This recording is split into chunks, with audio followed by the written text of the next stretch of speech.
Yeah, I'll react to that, sure. Oh, right. Vatican? What are we doing? Spanish-American War. Cool. All right. This is a Get Me a Wig video. Okay. The Spanish-American War explained. History matters. Original video down the link below. Love you guys to subscribe. This is not my usual self. I'm not this tired usually. Maybe I'm sick or something. I don't know. All right. Spanish-American War. History matters. Let's go. Yeah. They had Florida, when William right? McKinley became the President of the United States in 1897, he presided over a country that was getting a little bit upset. What was it upset about? Well, it was the island to its south, Cuba, which at this point was a Spanish colony, and was also rebelling against said Spanish rule. This rebellion kicked off in 1895 and had some pretty unfortunate timing. I mean, rebellions are always pretty badly timed for those being rebelled against, but it coincided with the spectacular rise in American nationalism. When these ideas were combined with the stories about Spanish cruelties in Cuba, the American people got upset. When these ideas were combined with the story... Texas man loses hat. Congress continues to do nothing. That's pretty standard. Do the Spanish eat babies? Probably. Yikes. Stories about Spanish cruelties in Cuba, the American people got upset. Wait, what did that say? When Sorry. these ideas were combined with the... Does your wife want to vote? Brooklyn divorce lawyers... Stories about Spanish cruelties in Cuba, the American people got upset. As such, the people in the press wanted to do something about it, but McKinley wasn't too keen. It wasn't until the Spanish ambassador's criticisms of McKinley were made public that he opted to send a warship, the USS Maine, to Cuba in order to protect American interests. Blame the Maine on Spain. I remember that. In February 1898, whilst in Havana Harbor, the Maine exploded, and irrespective of what the cause of the explosion was, the American people wanted blood. So bad was the...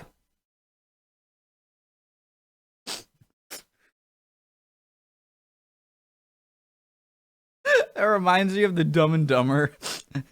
That reminds me of the Dumb and Dumber the movie, where Lloyd's parakeet dies, and Harry asks, no, other way around, and Harry's parakeet died, and Lloyd asks why, and he's like, his head fell off.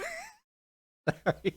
To protect that American interests. In February 1898, whilst in Havana Harbor, the Maine exploded, and irrespective of what the cause of the explosion was, the American people wanted blood. So bad was the public fervour and pressure from opponent politicians that McKinley knew war couldn't be avoided. And so on April the 21st, 1898, America did just that and declared war on Spain under the slogan of "Remember the Maine, to hell with Spain." Now, Spain knew it wasn't going to defeat the United States in a war, but chose to fight it anyway. Why? But how did the Maine sink? Don't worry about that. Well, there were two main reasons. The first was that Cuba, along with the also revolting Philippines, were the last major vestiges of the once glorious Spanish Empire. And the second reason was that the dishonour of immediately surrendering to the US was too much for Spain to bear. Its leaders preferred to go down fighting and lose with its honour intact. So how did said fighting go? It went amazingly well for America. You see, America opted to fight the war on two fronts, one in the south in Cuba and one in the east, or to the west technically, in the Philippines. All right. This was where Commodore George Dewey decisively defeated the Spanish fleet there at the Battle of Manila Bay. The US Army then landed and brought over the exiled Filipino revolutionary Emilio Aguinaldo, who promptly declared Filipino independence. To bring the Philippines back into the fold, the Spanish launched a major fleet hoping to dislodge the Americans. It was shortly after this that the US captured Guam, and by captured I mean they turned up and gave off a warning shot. Now traditionally, when nations were at peace, they would fire off a salute to each other. The Spanish garrison there didn't have any ammunition, and so the governor, who didn't know he was at war, promptly apologised for not returning the salute. The island was captured with no fighting. As for the Caribbean theatre, the US started by seizing some place in southern Cuba called Guantanamo Bay. It later landed an expeditionary force here and pushed inland. The Spanish retreated, but Guantanamo Bay.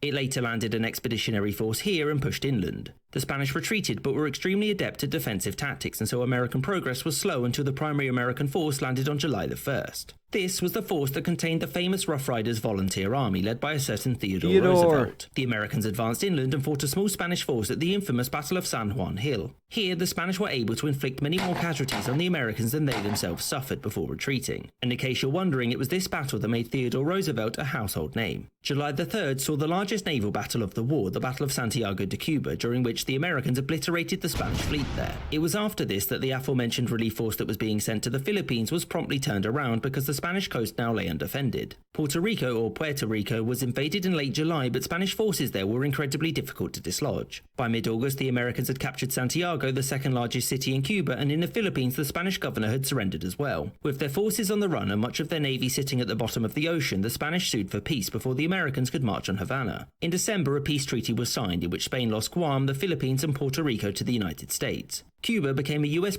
signed in which Spain You get $20 million and laughed at.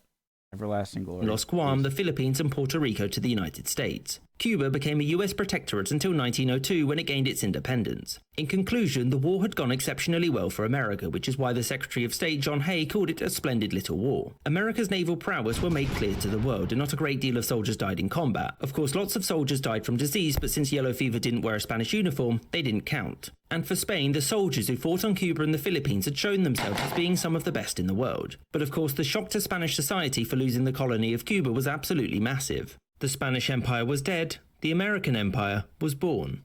I hope you enjoyed this episode. We're not an empire. What are you talking about? Great video as always. He's going to say thank you. Thank you for watching. Thank you for making. Great video. Go check him out. Sorry I'm tired. I already feel a little bit more awake after watching that video. So, and maybe the coffee did something too. Yeah, keep an eye out for my next video. Like and subscribe. Hit that bell icon. See when my next video comes out. Go check out History Matters. See you guys.